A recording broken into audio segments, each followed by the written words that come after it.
विद्यार्थियों, आज हम पढ़ने जा रहे हैं हिंदी के गजलकार दुष्यंत कुमार की गजल का काव्य संग्रह जो है साए में धूप, उससे ली गई कुछ गजल के शेर।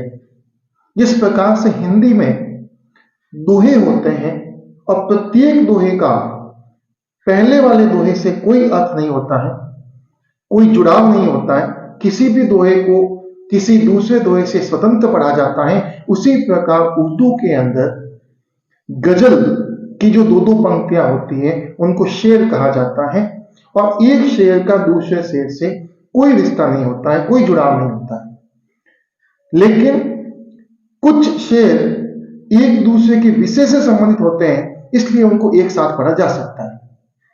और गजल का कोई शीर्षक देने की परंपरा अभी तक नहीं रही है, इसलिए इस कविता की भी कोई शीर्षक नहीं है, इस गजल का कोई शीर्षक नहीं है, सिर्फ गजल नाम से यह है।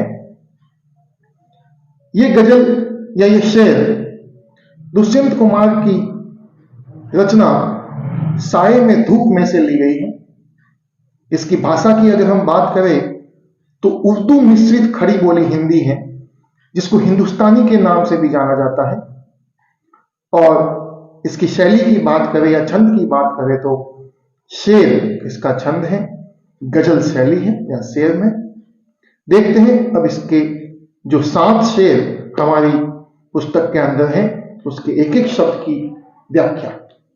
इन गजलों के अंदर कवि दुष्यंत कुमार ने आजादी के बाद जब देश की सरकारें बनी तो उनके द्वारा कई वादे किए गए थे कि हम देश के हर घर में खुशहाली लाएंगे, हर घर को ऐसा बनाएंगे, सारी सुख सुविधाएं प्रदान करेंगे।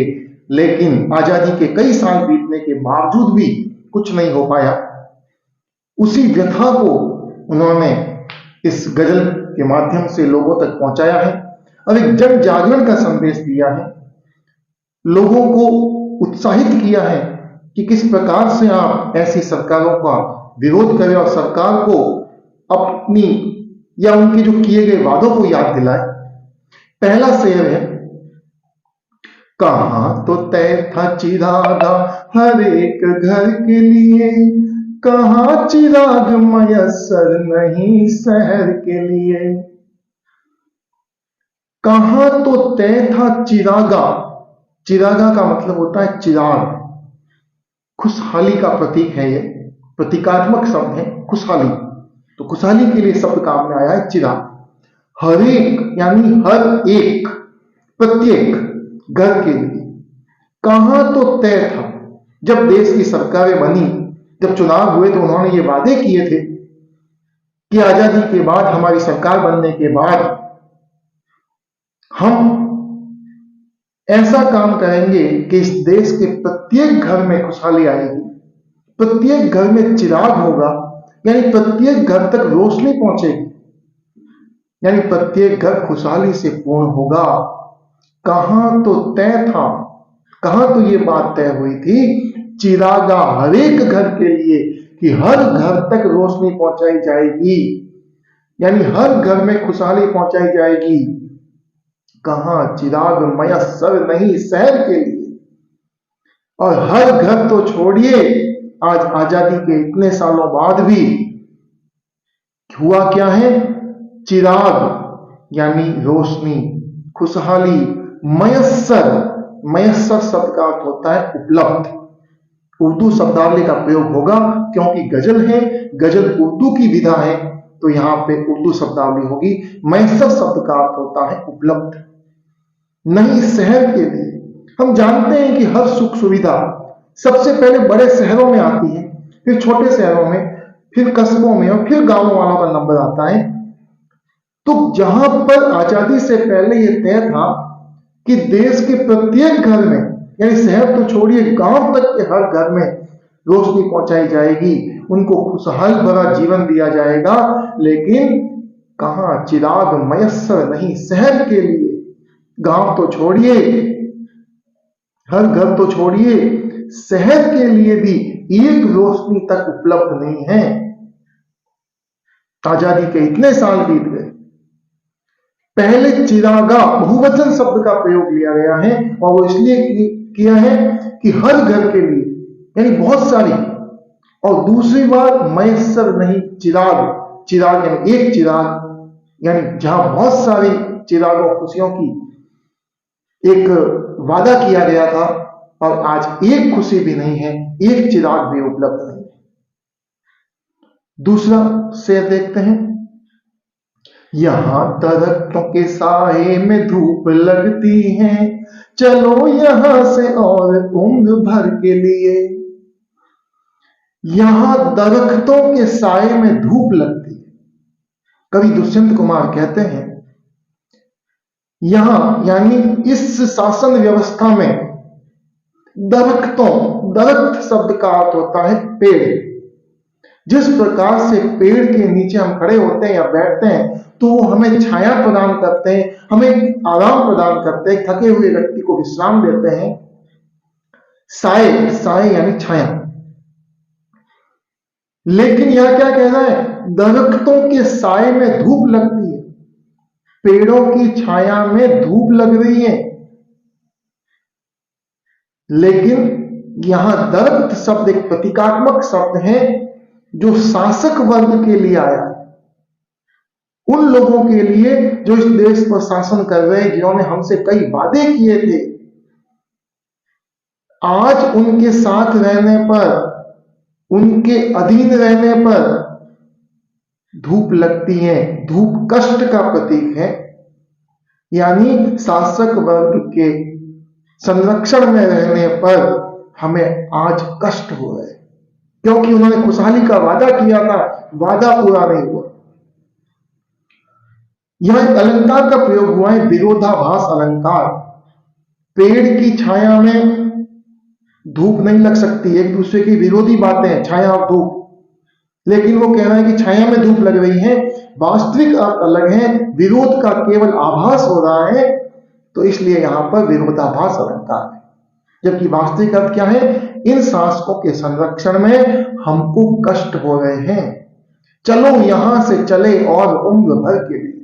कवि कहता है कि अब समय आ गया है, अब हम यहां पे और नहीं रह सकते, चलो और उम्र भर के लिए, शेष बची हुई जिंदगी, जीवन भर के लिए हम इस शासन व्यवस्था के संरक्षण को छोड़ करके कहीं और जाए।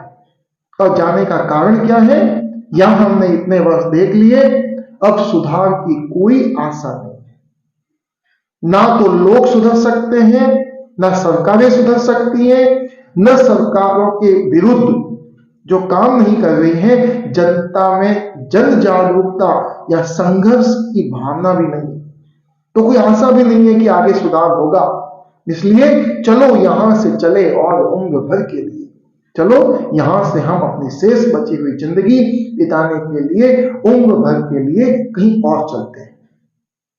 यहां पर भी देखें तो अनुप्रास अलंकार का प्रयोग हुआ है, चलो यहां से चले, च दो बार वर्ण का प्रयोग आया है। और हम जानते हैं जब किसी वाक्य में कोई वर्ण दो बार आता है तो वहां पर छेकानुप्रास अलंकार का प्रयोग होता है, जो अनुप्रास के 4 प्रकार हैं, छेकानुप्रास, वृत्त्यानुप्रास, श्रुत्यानुप्रास और अंत्यानुप्रास। तो यहां पर 2 बार वर्ण का प्रयोग होने के कारण छेकानुप्रास है। यदि 2 से अधिक बार किसी वर्ण का प्रयोग होता तो वृत्त्यानुप्रास अलंकार का प्रयोग होता। यहां भारतीय राजनीतिक व्यवस्था पर करारा व्यंग्य किया गया है। अगला शेर हम लेते हैं, न हो कमीज तो पांवों से पेट ढक लेंगे, ये लोग कितने मुनासिब हैं इस सफर के लिए। न हो कमीज तो पांवों से पेट ढक लेंगे, प्रसाद गुण का प्रयोग है। अर्थ पढ़ते ही हमें समझ में आ रहा है, देशवासियों की उदासीन प्रवृत्ति और संतोषी प्रवृत्ति पर कवि ने यहां पर लिखा है कि न हो कमीज तो पांवों से पेट ढक लेंगे। इस देश के गरीब लोग इतने उदासीन हैं, इतने संतोषी हैं कि हमें सरकार की ओर से कोई सुविधा प्रदान नहीं भी होगी, पहनने के लिए वस्त्र नहीं होंगे, तो हम इस प्रकार से बैठ जाएंगे कि हमारे पैरों से ही हमारा पेट ढक जाएगा। हमारे पेट जो बिल्कुल सिकुड़ चुका है, उसकी स्थिति किसी को दिखाई नहीं देगी। तो न हो कमीज तो पांवों से पेट ढकेंगे। हमारे पास पहनने के लिए कमीज नहीं होगा, कपड़ा नहीं होगा, तो हम अपने पेट को पैरों से ही ढक लेंगे। ये लोग कितने मुनासिब है इस सफर के लिए। ये लोग कौन से लोग? जो लोग उदासीन प्रवृत्ति के हैं, जो संतोषी प्रवृत्ति के हैं, वो लोग कितने मुनासिब।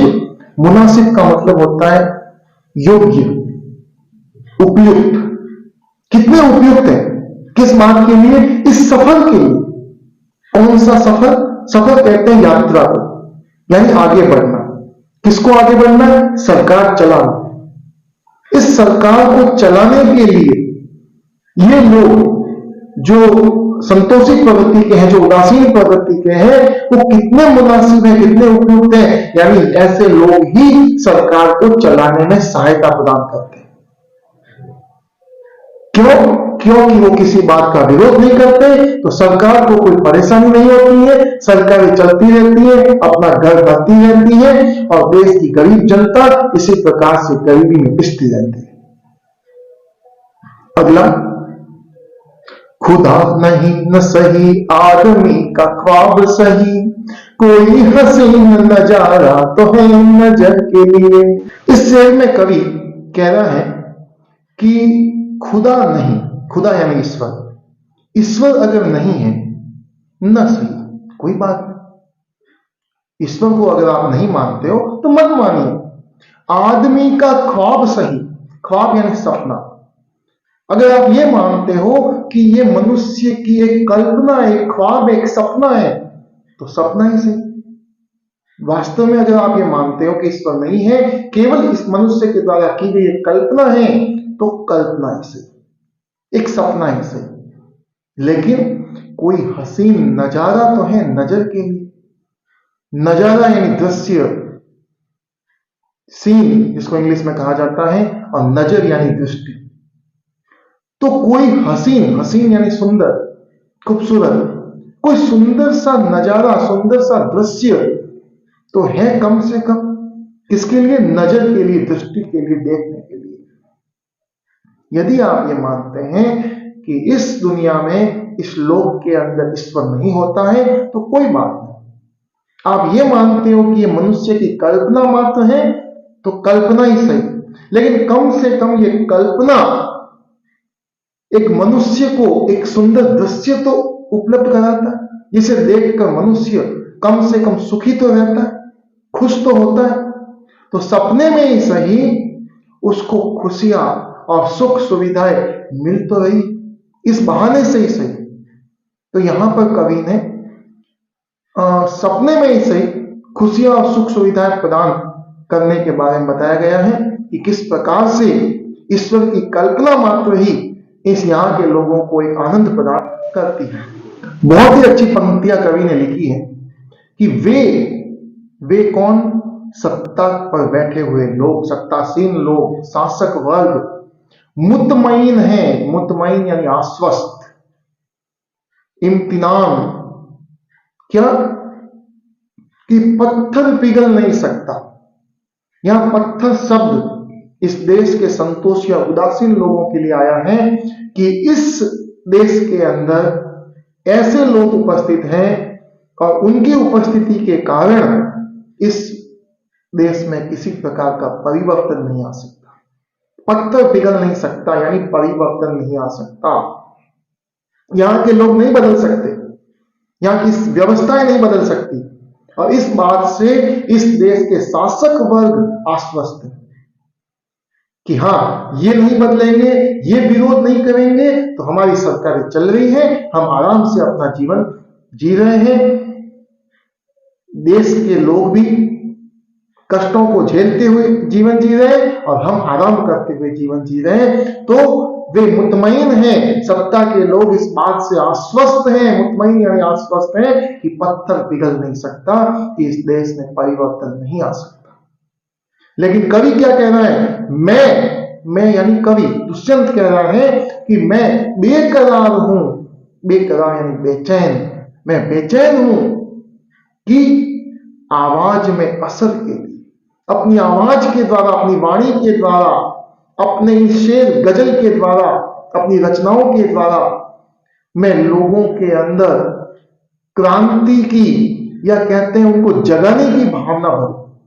तो मैं कवि अपनी आवाज द्वारा इस देश के लोगों को जगाने के लिए बेचैन हूं। मैं चाहता हूं कि इस देश के लोग जगे, भले ही इस देश के शासक वर्ग इस बात से आश्वस्त हो कि इस देश के लोग बदल नहीं सकते, यहां परिवर्तन नहीं आ सकता, लेकिन मैं कवि दुष्यंत कुमार इस बात को लेकर बेचैन हूं। मैं चाहता हूं कि इस देश के लोग मेरी आवाज के द्वारा जगे। मैं लोगों में जो एक भावना उत्पन्न कर रहा हूं, जगाने का कार्य कर रहा हूं, उसमें मुझे सफलता प्राप्त हो। अगला शेर, तेरा निजाम है सिलदे जुबान शायर की, ये एहतियात जरूरी है इस पहर के लिए। अब इन पंक्तियों में कवि क्या कह रहा है कि तेरा निजाम है, निजाम यानी शासक, तेरा ही शासक है, तेरा ही राज है। सरकार को संबोधित करते हुए कवि कह रहा है कि तेरा निजाम है, तेरा ही शासक है, तेरा ही शासन है, तेरा ही राज है। सिल दे यानी सिलना, सिलाई करना, जुबान यानी आवाज शायर की यानी कवि की। तुम चाहो तो इस देश के कवियों की आवाज को दबा सकते हो, सिल सकते हो, बंद कर सकते हो, क्योंकि कवि ही इस देश की जनता को जगाने का काम करते हैं अपनी कविताओं के माध्यम से, अपनी रचनाओं के माध्यम से। और तुम्हारा राज है, तुम चाहो तो कवि की जुबान को बंद कर सकते हो, कवि की भावनाओं को, जनता की भावनाओं को जो कवि व्यक्त करते हैं उन्हें दबा सकते हो, बंद कर सकते हो। ये एहतियात जरूरी है। एहतियात यानी सावधानी, सतर्कता। इसलिए कवि को सतर्क रहना पड़ेगा, सावधान रहना पड़ेगा। कहां पे? इस बहर के लिए। बहर का अर्थ होता है छंद, यानी छंद बनाने के लिए, कविताएं बनाने के लिए अब कवि को सावधान रहने की जरूरत है, क्योंकि शासक वर्ग कभी भी कवि की जुबान को सिल सकता है, यानी कवि के बोलने पर प्रतिबंध लगा सकता है। ऐसी स्थिति में जनता जगेगी कैसे? और कवि ये कभी बंद नहीं कर सकता। इसलिए हमें अपनी रचनाओं को बनाने के लिए, अपने छंद को बनाने के लिए सावधानी बरतनी जरूरी है। हम इस प्रकार से रचनाएं लिखे कि सरकार को ये पता ही नहीं चल पाए कि हमने उनके खिलाफ जनता को जगाने का काम किया है, ताकि सांप भी मर जाए और लाठी भी नहीं टूटे। अंतिम शेर इस गजल का, जिए तो अपने बगीचे में गुल मोहर के तले, मरे तो गैर की गलियों में गुल मोहर के लिए। गुल मोहर एक पुष्प का पौधा होता है या पेड़ होता है, गुल मोहर बहुत बड़ा, जो अत्यंत घना और छायादार होता है, जो छाया प्रदान करता है, हमें शांति प्रदान करता है, उसके नीचे हम विश्राम कर सकते हैं। तो कवि क्या कह रहा है? जिए तो अपने बगीचे में गुल मोहर के तले, कि यदि हम जिए तो उस गुल मोहर के पेड़ के नीचे जिए, उसके तल में जिए। यह गुल मोहर प्रतीक है हमारे देश का, हमारे बड़े बुजुर्गों का, हमारे समाज का। तो कवि कहना चाहता है कि यदि हम जीना चाहे तो इस देश के लिए जिए। मरे तो गैर की गलियों में गुल मोहर के लिए, और अगर मरना भी है तो भी हम गैर यानी पराए, दूसरों की गलियों में गुल मोहर के लिए, इस देश के लिए ही मरे। जीना भी इस देश के लिए है और मरना भी इस देश के लिए है, चाहे यहां मरे चाहे गैर यानी कहीं और जाके मरे, लेकिन भला इस देश का होना चाहिए। इस देश के लिए ही जीना है, इस देश के लिए ही मरना है, यही इस शेर का अर्थ है। तो ये थी कवि दुष्यंत कुमार की गजल और उसके शेर की व्याख्या, जिसमें हिंदुस्तानी या हम कहे तो उर्दू मिश्रित खड़ी बोली हिंदी भाषा का प्रयोग है, छंद शेर है या गजल शैली है, उर्दू मिश्रित भाषा है, ऐसा अभी बता दिया गया।